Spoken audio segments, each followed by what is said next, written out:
తెలుగు రాష్ట్రాల్లో రోడ్డు ప్రమాదాలు హడలెత్తిస్తున్నాయి. Kurnool bus accident, Chevella bus ప్రమాదం, ఇలా చెప్పుకుంటూ పోతే రోజుకో మారణ హోమం. గాల్లో కలిసిపోతున్న వందల ప్రాణాలు. సురక్షితంగా గమ్యస్థానాలకు చేరతామని గ్యారెంటీ లేదు. ఈ క్షణం కనిపించే మనిషి మరో క్షణంలో మరుభూమిలో కలిసిపోతున్నాడు. జరుగుతున్న ఘోరాలు మనిషిని కుంగదీస్తున్నాయి.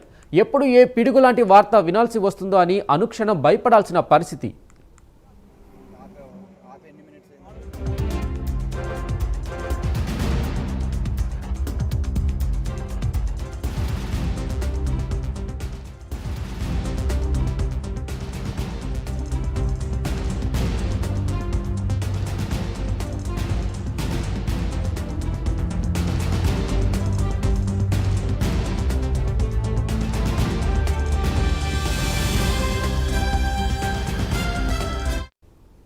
ఏపీలో మరో ట్రావెల్స్ బస్సు రోడ్డు ప్రమాదానికి గురైంది. నంద్యాల జిల్లా ఆలగడ్డలో జాతీయ రహదారిపై ఓవర్టేక్ చేసే క్రమంలో అదుపు తప్పింది.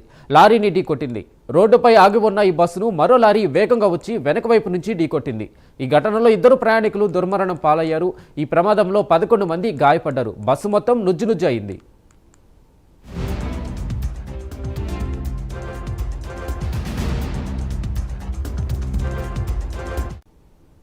శ్రీకాకుళం జిల్లా కోటబొమ్మాళి మండలం ఎత్తురాళ్లపాడులో ఘోర రోడ్డు ప్రమాదం జరిగింది. ఆగి ఉన్న లారీని తుఫాను వాహనం ఢీకొట్టింది. ఈ ప్రమాదంలో 4 మృతి చెందగా మరో 6 తీవ్ర గాయాలయ్యాయి. ఒడిశా నుంచి విశాఖకు వెళ్తుండగా ఈ ప్రమాదం జరిగింది. క్షతగాత్రులు నరసనపేట ప్రభుత్వ ఆసుపత్రిలో చికిత్స పొందుతున్నారు.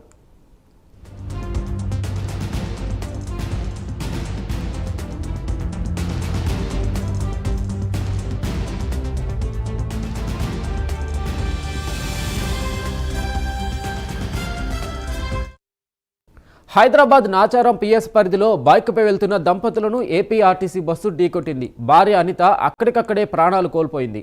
చల్లపల్లి నుండి ఉప్పల్ వెళ్తుండగా ఈ దుర్ఘటన చోటు చేసుకుంది. కాకినాడ జిల్లా జగ్గంపేటలో ఎదురెదురుగా 2 బైకులు ఢీకొన్నాయి. ఈ ఘటనలో ఒకరు ప్రాణాలు కోల్పోగా మరొకరికి తీవ్ర గాయాలయ్యాయి.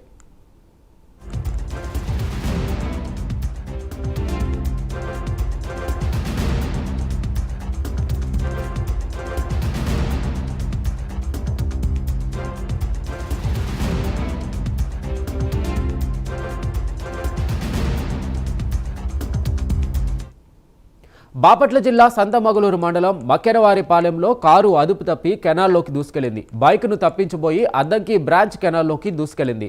కెనాల్లో నీటి ప్రవాహానికి కారు కొట్టుకుపోతుండగా అయ్యప్ప స్వాములు గుర్తించి కాపాడారు. కారులో ఉన్న వ్యక్తిని బయటకు తీశారు.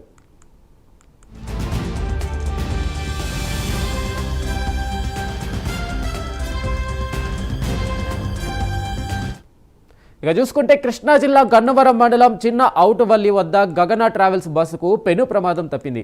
యూటర్న్ తీసుకుంటున్న సమయంలో లారీ ఢీకొనడంతో బస్సు దెబ్బతింది. అప్రమత్తమైన డ్రైవర్ ప్రయాణికులను ఎమర్జెన్సీ డోర్ ద్వారా బయటకు పంపించేశారు. దాంతో ప్రయాణికులంతా సురక్షితంగా బయటపడ్డారు. ప్రమాదం జరిగిన సమయంలో బస్సులో 37 మంది ప్రయాణికులు ఉన్నారు.